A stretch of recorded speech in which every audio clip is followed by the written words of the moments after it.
বানাইনা খলিলাল্লাহ কাউকে বানাইনা খলিলাল্লাহ আল্লাহ নবী হাবিবুল্লাহ আল্লাহ আল্লাহ আল্লাহ আল্লাহ আল্লাহ আল্লাহ আল্লাহ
আসসালামু আলাইকুম ওয়া রাহমাতুল্লাহি ওয়া বারাকাতুহু। জায়গা কম, আমরা একটু সামনের দিকে চলে বলবো। ভাই সবাই কোথায় বসে পিছনে অনেক ভাই আছেন বলবেন আমরা একটু নিজ ছেলেকে বসাই বসি ফাঁকা জায়গাগুলো পূরণ করে বসি সেই সাথে যারা বাইরে আছে তাদের অনুরোধ করবো আমরা সকলে অল্প সময় আলোচনা হয়েছে বসে পড়ে আদব রক্ষা করি আদব তার মধ্যে আদব নাই তার মধ্যে ইসলামের কিছুই দেয় আমরা যারা এই জায়গায় আজকে আল্লাহ তাআলা সুস্থ শরীরে আমাকে আপনাকে হাজির করলেন সে মহান মনিবের দরবারে আমরা শুকরিয়া আদায় করি বলে আলহামদুলিল্লাহ। আর সে মহান প্রভুর জন্য যিনি একবার জামানা থেকে জোড়া করে পাপের জগৎ থেকে ফিরিয়ে আরামের অলসতা আরামায় কামভাব লম্বাবসা অন্তর থেকে মুছে ফেলে অল্প সময়ের জন্য আজকের এই আলোচনায় বসার এবং আপনার তৌফিক দিলেন মহান মনিবের দরবারে আমরা শুকরিয়া আদায় করি বলে আলহামদুলিল্লাহ। আমরা সকলে অবগত আছি যে আমরা এখানে যারা বসে আছি একজন মহান ওলিয়া যিনি সুযোগ্য খলিফা যিনি দীর্ঘ ৩২ বছর তেরা মুর্শিদের দরবারে খেদমত করে আজকে তিনি চর্চা দরবার শরীফ বাদশাহী করতেছেন। এরা রাজনীতি রাজনীতি ধর্মনীতি এই ধর্ম না ভোট নিয়ে কোনদিন আল্লাহ বলে হওয়া যায় না। খাস দরবার সে চর্চা বা দরবার শরীফ প্রথমে আমরা যারা এখানে আছি আমি দরবার সহ যারা এলাকায় বসবাস করেন জাতির ভাই যারা এবং বহিরাগত যারা আসছে তারা আমরা বহুত আছি যে আমাদের এই জাতির ভাইয়ের একটা বসার জায়গা করছেন নাচের হন সেটা চালু করার জন্য আজকে আমাদের আয়োজন। তারপরে যখন এসে করলাম পাল্লি বান্না বলাও আয়া আল্লাহ তাআলা বলতেছেন যদি তোমার কাছে কিছু জানা থাকে একটা আয়াত যদি জানা থাকে সেটা মানুষের কাছে পৌঁছে দাও যাহার বিনিময়ে মানুষ হেদায়েত হইলেও হইতে পারে হইলেও হইতে। তারপর আমাদের মধ্যে একটা বৈষম্য আছে আমরা বাবার লোক আমরা কিসের লোক মানুষ বলে আমরা পীরের লোক বাবার লোক একথা বলে যা হোক যে বাবার কথা কোরআন হাদিসে নাই ওই বাবার কাজ আমরা করি না কথা হয় না যেটা কোরআন হাদিসে দলিল দিতে পারবে না সেই কাজ আমরা করতে রাজি। যেখানে গেলে ঈমান তাজা হয় মুসলমান হওয়া যায় আল্লাহ রাসূল খুশি হয় সেখানে যাওয়া হাজারবার জায়েজ আছে। যেখানে গেলে ঈমান চুরি হয় ঈমান হওয়ার সম্ভাবনা আছে শরীয়ত তরিকত হাকিকত মারিফত যেখানে পরিপূর্ণ জ্ঞান নাই সেখানে যাওয়া জায়েজ নাই। কথা হয় না আলিফ তরিকা বিশ্বাসের অপেন না তরিকা আল্লাহ তরিকাটা যেটা এই যুগের মানুষ আপনারা বেশি পণ্ডিত বেশি জ্ঞানী আবু জাহেল বেশি বুঝতো আবু জাহেল বেশি বুঝতো বুঝেছে জানিছে কিন্তু রাসূলকে না মানার কারণে হচ্ছে কাফের তাই পৃথিবীর হাজিরা তার বাড়ি ধরি তাৎরুপ করে কথা বলে না আপসি বেলা মুমিন মানুষ পাগল মানুষ কালো মানুষ কুচ্ছিত মানুষ কিছুই বুঝতো না কিন্তু অন্তরেশ্বর নবীর মহব্বত আর ভালোবাসা তার কারণে আপসি বেলাল জমিনে আযান দিতে আর সে আদিনে তার আযান শোনা যাবে সুবহানাল্লাহ বলে। তাই কি আমরা বেশি পণ্ডিত সাইব না আমরা কেউ কারোর সাথে জ্ঞানী কম না যে নিজেকে ছোট ভাববে আল্লাহ তার ইজ্জত বাড়াই দিবে কথা বলে না কে কে করতেছে সমালোচনার দরকার নাই মানে আরাফা নাফসাহু ফাকাদ যে নিজেকে নিজে চিনবে নিজের সমালোচনাকে নিজে করতে পারবে সে আল্লাহকে চিনবে। আমার সারা জীবনে সবই ভুল আমি আমার এলাকার ভুল কেমনি ধরবো আমি নিজেই তো ভুলের মধ্যে আছি আমরা যারা এখানে আসলাম আমরা দরবারের লোক দরবার শব্দের শাব্দিক অর্থ হলো বিচার হয় যেখানে পাপ পুণ্যের বিচার হয় সেটা হয় দরবার। দরবার কোনো সামাজিক মানুষের হয় না বৈঠক করা হয় মিটিং করা হয় ব্যাংক রুম হয় ফাঁকা ঘর হয় কিন্তু দরবার ওইটা হয় যেখানে আল্লাহ রাসূল পরিচালিত হয় সেখানে মানুষ আল্লাহ রাসূল পর্যন্ত যেখানে যায় সমবেত হয় এবং চোখের পানি ছেড়ে যারা কাঁদে ওইটা হয় দরবার। দরবার যদি না হয় তো মসজিদ হইতো না মিয়া। দরবার যদি খানকা যদি না হয় তো মসজিদ আসতো না। আগে খানেকা, তারপরে দরবার, তবে এসে মসজিদ। সুবহানাল্লাহ বলেন। খানকা নিয়ে এসে খানকার মধ্যে বসে বসে মানুষকে হেদায়েত দিতে, আল্লাহ রাসূলের কালিমা দাওয়াত দিতে, মানুষগুলো আইসা মুসলমান হইছে। তারপরে আমরা হেদায়েত পাইতে সমাজে গিয়ে একটা মসজিদ তৈরি করে নামাজ পড়ছি। কথা তাই না? সাবজেক্টে পড়ে যাবো। আমরা যে তরিকার কথা বলছিলাম, আপনার হৃদয়ের করে যদি কোনো প্রশ্ন থাকে জেলে জেলে আরজি মারবেন, ইনশাআল্লাহ আমার পীর কামেল হওয়ার কারণে আপনার ওই মনের জবাবটা আমার জমান দেওয়ার আল্লাহ দায়িত্ব দিবে। এটা আপনার কিছু দরকার আছে। আপনি খালি ভাবতে থাকেন তালাকি করছি ভাই, মাইক লাগা জ্বালাইস না। যে কথা বলতেছিলাম, তরিকা শব্দের শাব্দিক অর্থ পথ বা রাস্তা।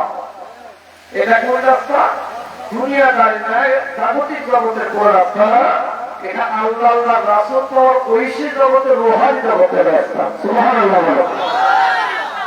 তরিকা কেন নিতে হবে? তার তরিকা কারা করলো?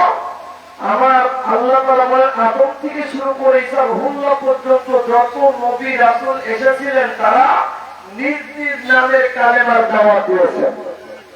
লা ইলাহা ইল্লাল্লাহ আদম শাফিউল্লাহ, লা ইলাহা ইল্লাল্লাহ ইব্রাহিম খলিলুল্লাহ, লা ইলাহা ইল্লাল্লাহ মুসা কালিমুল্লাহ, লা ইলাহা ইল্লাল্লাহ ঈসা রূহুল্লাহ। আর আল্লাহ তাআলা যেই নবীকে সৃষ্টি না করলে কুল কায়নাত, আসমান জমিন, লৌহ কলম, নদী নালা খাল বিল, আল্লাহ কোনো কিছুই সৃষ্টি করতেন না। তাম পৃথিবীর জন্য একটা কালেমা লা ইলাহা ইল্লাল্লাহু মুহাম্মাদুর সাল্লাল্লাহু। একটা মনে জন্মের পরে সুবহানাল্লাহ পড়বে, আলহামদুলিল্লাহ বলবে, লা ইলাহা ইল্লাল্লাহ পড়বে। লা ইলাহা ইল্লাল্লাহ জপবে, এটা তাওহীদের কথা। এটা একত্ববাদের সাক্ষী যে আল্লাহ এক, তার কোনো শরীক নাই, তার কোনো সন্তান নাই, তার কোনো বিবাহ নাই। একত্ববাদের ঘোষণা দিবেন। মুসলমান হতে পারবে না যতক্ষণ পর্যন্ত মুহাম্মাদুর রাসূলুল্লাহ সাল্লাল্লাহু আলাইহি ওয়াসাল্লাম না পাক করেন আপনি মুসলমান না। কারণ দেখেন ইহুদিরা আল্লাহকে গড মানে, কথা দেয় না। হিন্দুরা ভগবান মানে, কথা করতে হবে। এক এক জাতি ঈশ্বরকে এক এক কায়দা স্মরণ করে, কিন্তু তাদেরকে আমরা মুসলমান বলতে পারি না, কারণ তারা আল্লাহ নামের পাশে আমার নবীদের কালেমা পড়ে দেয়। মুসলমানের দলিল হলো মুহাম্মাদুর সাল্লাল্লাহু। এই আল্লাহর নামের সাথে যখনই পড়ো মুহাম্মাদুর রাসূলুল্লাহ, তখন হবে কি? যখন মুসলমান হবো, ঈমান আনবো, ঈমানের পরে আকিমুস সালাত ওয়া আতুজ যাকাত ওয়া তাসুমুর রমাদান ওয়া হাজ্জাল বাইত আও কামা কানা আলাইহিস সালাতু ওয়াস সালাম। ঈমান আছে, তার জন্য নামাজ আছে। সুবহানাল্লাহ। তার কাছে ঈমান আছে, তার জন্য রোজা আছে, তার জন্য নামাজ আছে, তার হজ যাকাত সব আছে। যার ঈমান নাই তার জন্য নামাজ রোজা। দুইটা জিনিস দরকার, ঈমান আর আমল। যদি ঈমান না থাকে আমলের দরকার নাই, আর আমল বাদে ঈমানের প্রয়োজন নাই। ঈমান আর আমল যদি ঠিক থাকে, ওই মানুষটা নির্ঘাত আল্লাহর জান্নাত। এই কালেমার প্রচার প্রসার মানুষের কাছে পৌঁছাইয়া হেদায়েতের জন্যই কি আল্লাহ তাআলা নবীর যুগ খতম করে দিয়েছেন। আছে এখন নাইবে নবী আল্লাহর ওলি বলবো, কথা পাই না। উনিরা কোথায় পাইলাম? যা কোরআন থেকে দেশরা দিচ্ছে, আজ থেকে 22 বছর আগের তহ কোরআন, 1000 বছর আগের কোরআন, যেটা 22 বছর 6 মাস 23 বছর যাবত যে কোরআন নাযিল হইল আমার রাসূলের উপরে, সেই কোরআন সাক্ষ্য দিচ্ছে ওয়ানির বুদুনি হাযা সিরাতুল মুস্তাকিম। সব কিছু ছেড়ে যখন ইহদিনাস সিরাতাল মুস্তাকিমের কথা বললাম, এটাই সঠিক কথা, এটার নামই হলো ইন্না লিল্লাহি ইন্নাল ইসলাম। এটা হলো আল্লাহর মনোনীয় ধর্ম, ইসলাম ধর্ম। সুবহানাল্লাহ। আমাদের ধর্মের নাম ইসলাম। আল্লাহ এক, আল্লাহ, নবী, ধর্ম। এটা কিন্তু অন্য আলোচনা, অল্প সময় ছাড়ি দিব, বুঝতে হবে কথাগুলো। আল্লাহ এক, আল্লাহ, নবী, ধর্ম, কোরআন, নামাজ কয় ওয়াক্ত? সেটা বলে না একই তো কথা হয় না। রোজা কয় মাস? কয় মাস? সেটা বলে দেন কথা হয় না। জীবনে হজ একবার পড়ো, হজ কয়বার? সেটা বলে দেন। জাকাত দিতে হবে কার হুকুম? বলে কর। জিকির এক, নামাজ এক, কোরআন এক, ধর্ম এক, নবী এক। আমাদের ভিতরে এত দ্বিমত কেন? কথা পায় না। হ্যাঁ, কারণটা কি? কারণ একটাই, ব্যক্তি স্বার্থ হাসিলের জন্য যারা ধর্ম করে যারা মিথ্যা ধর্ম। কথা হয় না কেন? যে শুধুমাত্র কেবলমাত্র আল্লাহ আল্লাহ রাসূল পাওয়ার জন্য গোলামি করে, এরাই হল প্রকৃত গোলাম আল্লাহর বান্দা। যে শুধু জান্নাতের আশায় সালাত আদায় করে, নামাজ পড়লো, রবি জান্নাত না থাকলে জীবনও নামাজ পড়তে হবে। যে ব্যক্তি শুধু জাহান্নামের ভয়ে চিন্তা করে, ওটা তওবা না থাকলে জীবন আমাকে আল্লাহ বলে দেখতে হবে। আমি ইবাদত করবো যিনি জান্নাতের মালিক, জাহান্নামের মালিক, আমাদের মালিক। সেই মালিককে পাওয়ার আশায় যে গোলামি করবে, সে হলো মালিকের আসল গোলাম। সালাত আদায় করলাম, সালাত করলাম না? আমাদের সালাত এই নকশবন্দি মুতাদ্দিনের তরিকার মধ্যে যেদিন যে তরিকা গ্রহণ করবে, সেদিন থেকে মৃত্যু পর্যন্ত যতদিন সে বাঁচবে, ততদিন এশার সালাতের থেকে নামাজ পড়ে রসুল থেকে শুরু করে বাবা মা আত্মীয় স্বজন পৃথিবীর বুকে যারা কবরে চলে গেছে, সবার জন্য দোয়া করা পাল্টা জন্য ওয়াজিব। এবার এসব নামাজের পরে আমরা 500 মর্তবা দরুদ শরীফ পাঠ করবো। এটা নকশবন্দি মুতাদ্দিনের তরিকার ওয়াজিফা। এখন মসজিদে যাই, যদি আমরা যদি নফল নামাজ যদি শুরু করি আর 500 বার যদি দরুদ পড়ি, মসজিদের মুসল্লিরা মাইকে আগে আমাদের বাইর করে দেন, আগে তাও কি বলবে, কারণ নামাজ তো কয়েক মিনিট মাত্র। দেখুন এই তরিকতের পাগল যখন সালাতে দাঁড়াবে, বিধান আছে নামাজের পূর্ব মুহূর্তে মুরাকাবা মুশাইয়াদা করতে হবে। মুরাকাবা মুশাইয়াদাটা কি? আপনি নামাজের হালাতে বসে, নামাজের কায়দায় বসে ততক্ষণ পর্যন্ত নামাজের জন্য অপেক্ষা করবেন, যতক্ষণ পর্যন্ত আপনার চোখ দ্বারা পানি না পড়বে, আল্লাহর ভয় লাগবে, ততক্ষণ সালাত পড়াইবে আপনার। সুবহানাল্লাহ। তরিকাটাকে খেলা মনে করেন না, মনে করেন না পীরদের ব্যবসা না। মিয়া তরিকাটা বুঝতে হবে, তরিকাটা বুঝতে হবে। তরিকাটা কি? এটা পাওয়ারফুল তরিকা। এটা সে আল্লাহর ওলিয়া ইসলামের যারা আযান শিখাইছে, তরিকা শিখাইছে, কালেমা, নামাজ, রোজা সব শিখাইছে। এখন তারা কিছুই না, আমরা ইনশাআল্লাহ পাক। ঠিক। যারা ছেলে সিন্নি খালি মোল্লা সিন্নি না, কত জানে না, আমাদের বলা হয় ভণ্ড। কি বলে? ভণ্ড। আসলে আমরা তাদের নিয়ে ভাবার সময় আমাদের নাই। নিজেরাই বাঁচবো কিনা আল্লাহ ভালো জানে। তোমাদের ভাবার সময় জাকেতের নাই তো। জিকির অর্থ স্মরণ করা, আর জিকিরের বাংলা হলো জাকের। যে ব্যক্তি সদা সর্বদা তাকে না পাকে সবসময় প্রভুর গুণগান করবে, সে হলো আল্লাহর জাকের। আমি যখন আল্লাহকে নিয়ে ব্যস্ত হওয়ার দুনিয়া ও সব নিয়ে ভাবার সময় হবে সবাইকে লাগা। এই জাগতিক জগৎ ছিল আমাদের সবাইকে কবর নামক জায়গায় ঢুকতে হবে।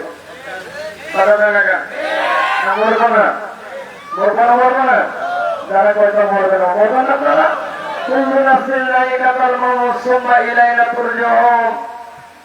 এই মৃত্যু যেদিন জীবনে আসবে, সেদিন কোন তামাশা রং জাহানা করবে না। তবে কি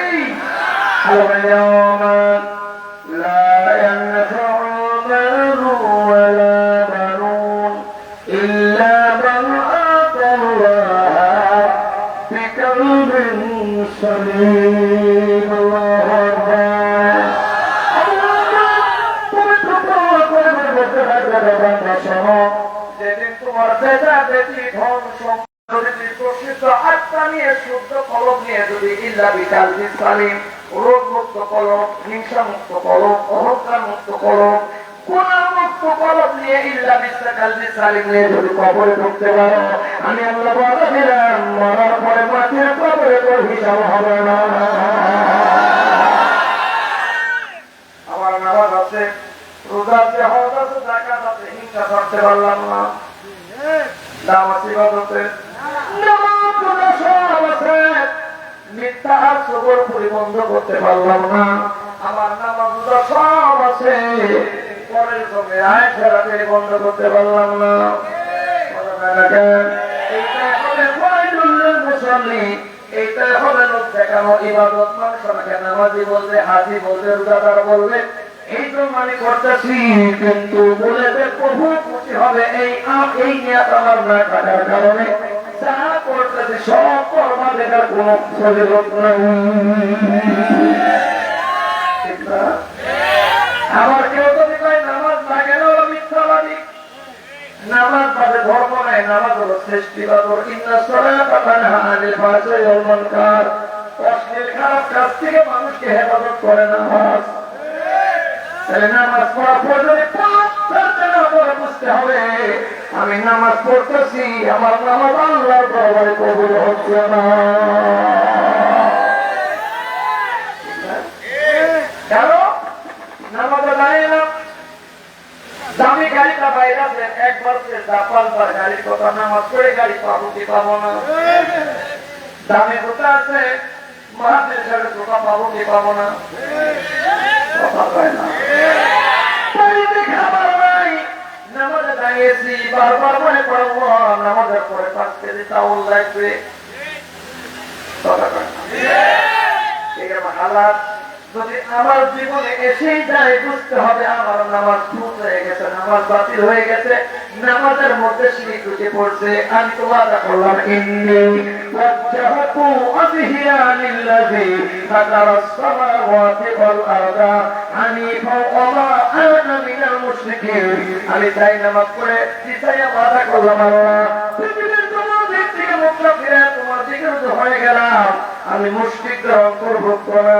যারা নামাজের মধ্যে দুনিয়াদারি এসে পড়লো, নামাজের মধ্যে শিরক হয়ে গেল, আমার সালাত কিয়ামত পর্যন্ত পড়লো, আল্লাহ দরবারে কবুল হবে না।